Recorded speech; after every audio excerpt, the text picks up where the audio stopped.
দেখে আপনাদের অবাক লাগতেই পারে যে পিচের রাস্তায় কে ইট মারে। এই মানুষটা ইট মারছে পিচের রাস্তায়, তার একটা কারণ রয়েছে। আর জন্মদিন এখন নতুন ট্রেন্ডিং একটা যেই টপিকটা চলছে সেটা হচ্ছে কেকের টিকা। বলতে ওটস আর টক দইয়ের ঘোল খেয়েছি আমি আজকে সকালে, একদম র ওটস আর টক দই একেবারে খেতে ভালো লাগে না। হাইড্রেট কন্ডিশন থেকে বুঝতেই পারছো যেখানে কতটা ক্রিটিক্যাল অবস্থা। ওটা ফিনিশ করার পর আমি একটু আমার হেডফোনটা সারিয়ে নিই, যেটা আগের দিন ভেঙে গেছিল, যদিও সফলতা পাইনি আমি। সত্যি বলতে প্রথমবার আমার বার্থডে বয়কে দেখে এতটা বেশি মায়া হচ্ছে। এতগুলো ওয়ার্কআউটের মাঝখানেও আমি বার্থডে সেলিব্রেট করেছি আজ। আমার চেস্ট ওয়ার্কআউট ছিল, তো যাবতীয় যেমন ধরনের ওয়ার্কআউট আমি করে থাকি সেগুলো আজকে আমি ফিনিশ করলাম। সমস্ত ওয়ার্কআউট ফিনিশ করার পর বাড়ি ফেরার সময় থেকে একজন কাকু ইট মারছে রাস্তার মধ্যে।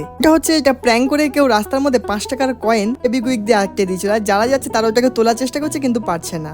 তুলবো বলে ইট দিয়ে শেষমেশ 5 টাকাটা তুললো। যাই হোক, ঘরে এসে আমার 4 লিটারের মতো জল শেষ করতে হয় সারা দিনে। আর মধ্যে আজকে আমাদের বাড়িতে ছিল সর্ষে আর ইলিশ। খেতে তো আমার খুব মন করছিল, তাই জন্য আমি নিজেকে আর আটকাতে পারিনি। তো তাই নয়, আমাকে 300 গ্রাম চিকেনের সাথে সাথে এটা ফিনিশ করতে হয়েছে, যদিও আমার পেটটা পুরো ভরে গেছিল। আজকে সন্ধ্যাবেলা জিমে ট্রেনিং করাতে গিয়ে দেখি আজকের জিমে সেরকম কেউ আসেনি। আজকে সোসাইটিতে রয়েছে রথটানা, আর জন্য আজকে সবাই সেজে গুজে ঘুরতে বেরিয়েছে। সত্যি বলতে বোরিং হওয়া সব থেকে বড় রিজন জিমে কেউ না আসা। একা একা বসে থেকে ঘুমই পেয়ে যায়। আর যাই হোক, আমি আজকে রুটি নিয়ে বাড়ি যাই। আপনারা আমার ভিডিওটা ভালো লাগে থাকলে অবশ্যই ফলো করবেন। আবার দেখাচ্ছেন নেক্সট ভিডিওতে।